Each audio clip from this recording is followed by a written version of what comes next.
Hello, everybody. This is the old bear from the Old Bear's Den of Bigfoot. And that's my wife, Mrs. Bear, kicking the stand. Hi, everybody. How y'all doing? Um, I've got something that I want to be very serious about. Um, Back on the 21st of September, our youngest daughter lost her battle with cancer. Her mother and I were both there when she went home to be with Jesus.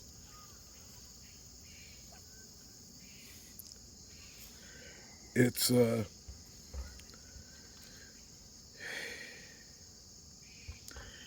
it's something very tough for us to deal with.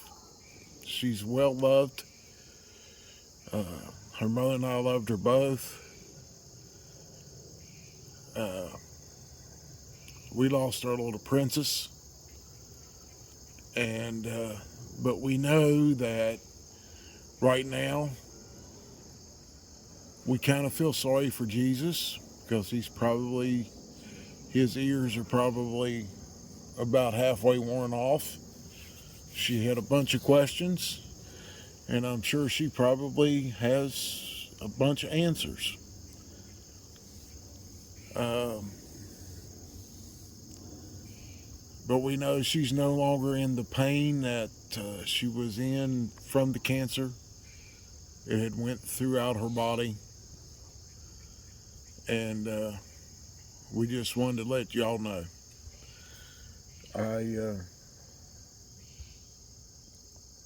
know many of you prayed for her and kept praying for her, and I appreciate that very much. We appreciate it. But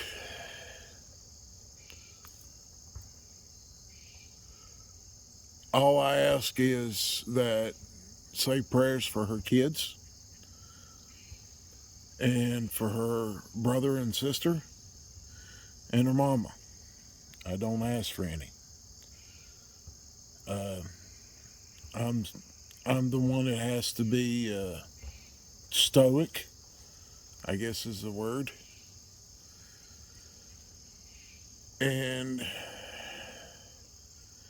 you got to be dad.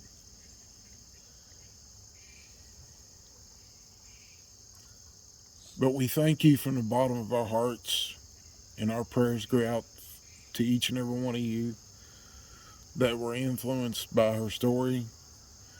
And we thank you. Many times over do we thank you. Y'all have been a blessing to her and to us throughout this 3 years of her dealing with this. So I thank you again. But the reason we came here tonight, we have a Bigfoot report out of or was it Pennsylvania or Ohio? You remember? I don't remember. I don't know. I don't know. I don't remember what you said. I was listening, but Yeah, it's kind of hard to remember. But anyway, this gentleman that I ran into at a truck stop, I was talking to him. I was gone this past week, um, 4 days this past week, and me going back to work was the best way for me to deal with the things that that had just happened last week, a week before, and so I went to work, and of course I was recognized from the videos, and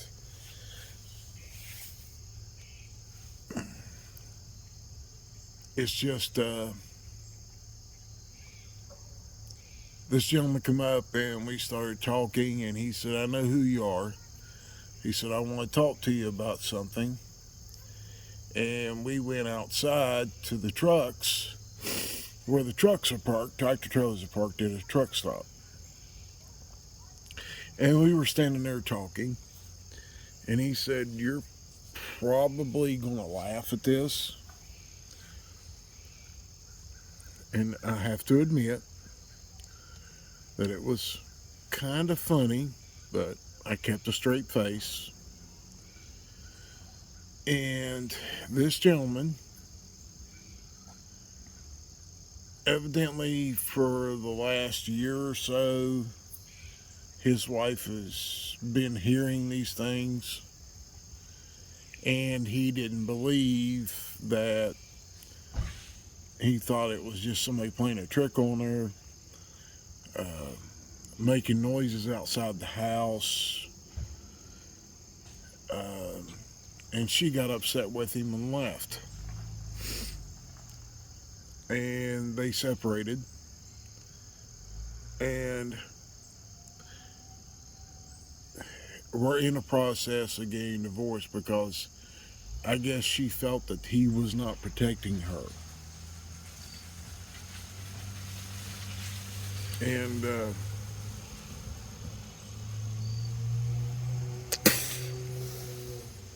so that's a very sad situation because of the sounds she was hearing at night, things she had saw. Evidently, she had seen one of these creatures. About a month into their separation, he was at home. Now, this gentleman likes to smoke cigars. He had a cigar that it has that I don't know if it still is banned or isn't banned anymore, but it was one of the very expensive cigars from a island nation below Florida. Everybody can figure out where it was from. Anyway, he never smoked in the house, and he walked out on the front porch and was smoking this cigar, and he was about halfway done with it, and he had never heard anything, nothing that he couldn't attribute to some kind of a night animal or you know animals in his area is what he attributed all the sounds to. He was home for the weekend. This is a Saturday night at his house. Walked down the front porch with his big old cigar and smoking it, and he was standing there and he took a puff on his cigar and unsurreptitiously got smacked in the face with poo. Now, this was a type of poo that had consistency of like soaking wet red clay. You know how you can make a you can go to mud holes and pull red clay out of it,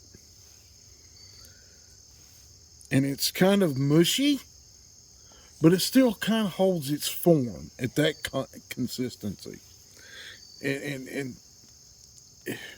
go out to your local mud hole, you'll figure it out. Yeah. Anyway, this thing, this creature, this Bigfoot, um, threw it across the front yard He had pulled the cigar away from his face, and when he did, the poo came across his fingers and the cigar and smacked him right in the face. Bloodied his nose almost instantaneously. He said the stench from it was so bad he wanted to puke. My wife's about to puke now, thinking about it. Yeah, that bad. And the one hand that was not holding the cigar, he took and wiped his eyes and trying to figure out what the heck threw this at him. He's looking at a dark shape at the edge of his yard underneath his dusted on light or street light, whatever you want to call it.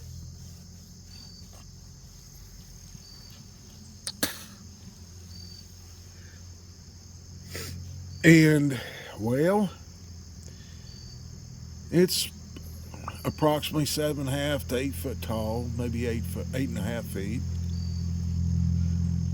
Long, dark colored hair. He couldn't really tell the color because he was looking through poo eyes. And it grunted at him and growled at him. Sorry, not grunted. It growled at him. And it had stepped out into the yard for him to see it. Didn't get a real good look at the face because, like I said, he was looking through poo covered eyes.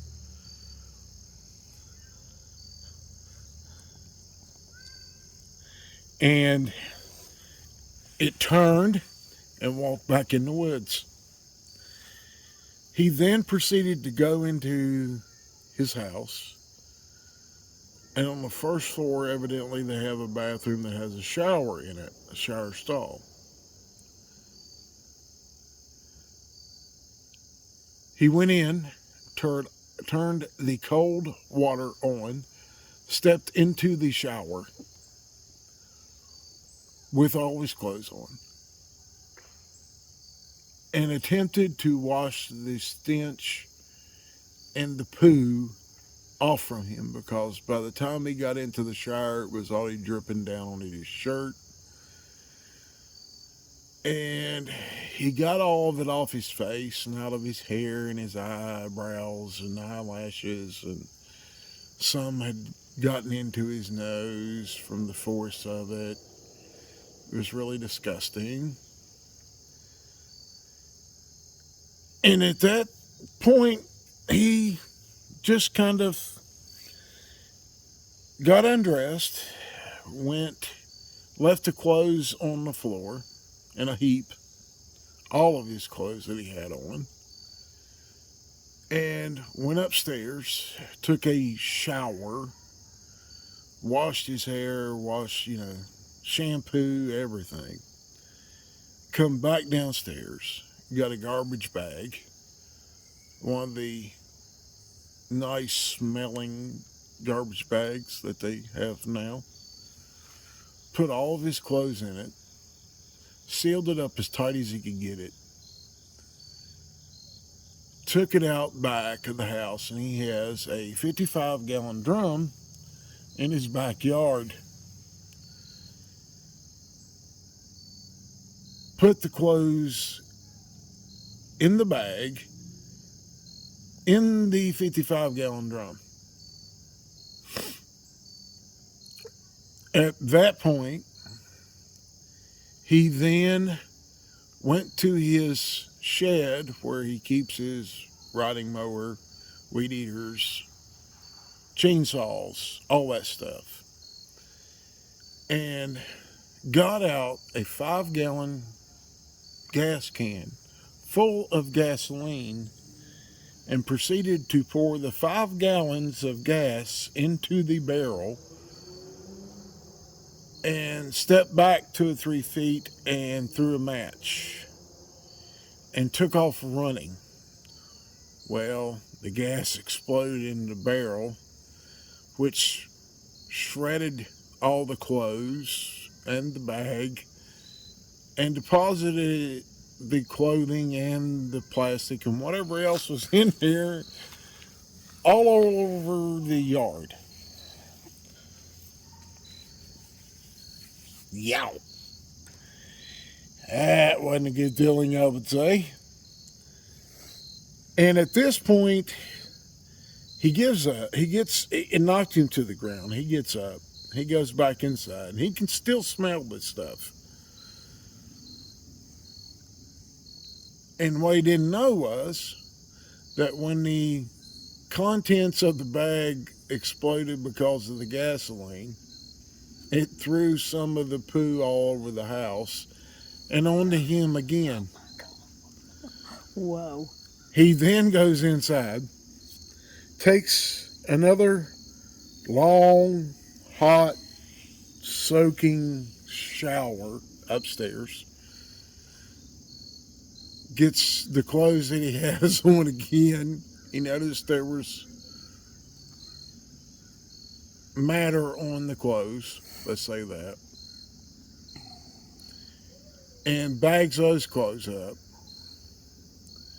sticks them out back on the back patio or back deck of his home, and goes inside, sits down, cracks open the seal on a brand new bottle of brown liquor. I'm not going to say a name because that would probably be copyright strike, so I'm not going to say that.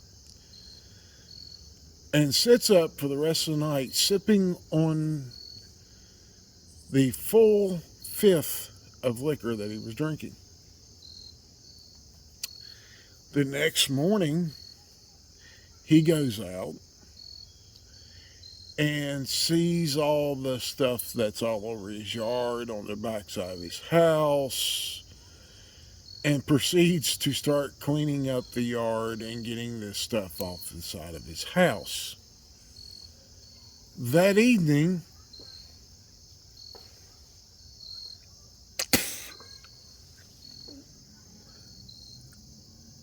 he has to do some groveling on the phone.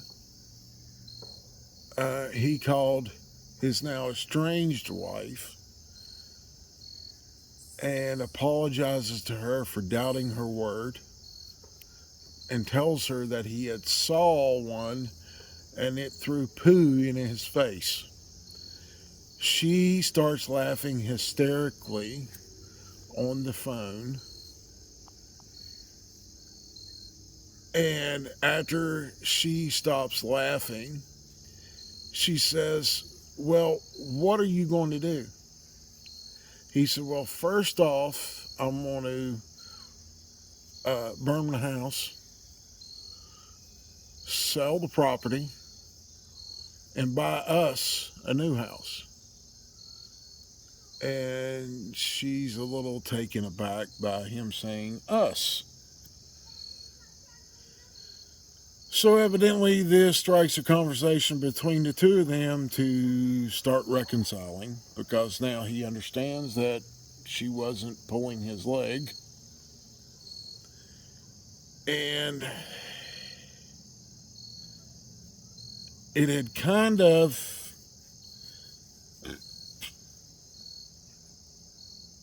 it's kind of evidently fixed their marriage.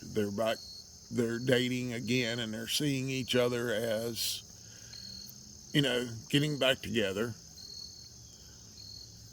And he still has the home, but now he has installed a bunch of lights on his house. He has cut back the woods from his home.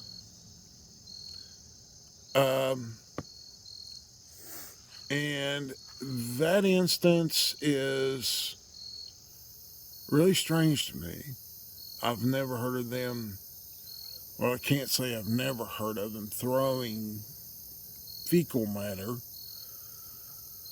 at people or at other animals. but that's the first one that I've gotten to speak to the person that it happened to like that. And it's kind of, yeah, it's one of those accounts that I figured you guys needed to know. We have two more accounts that we are going to be doing. And again, I want to thank you for your prayers for our daughter and the prayers for us and her children and her brothers and sister. And I thank you all for those. And just remember, God loves you, and we do too. And y'all have a blessed whatever time of day this comes out. You have a blessed day, blessed night, and we pray that the Lord shines down upon you each and every day from here this day forward. And we thank you.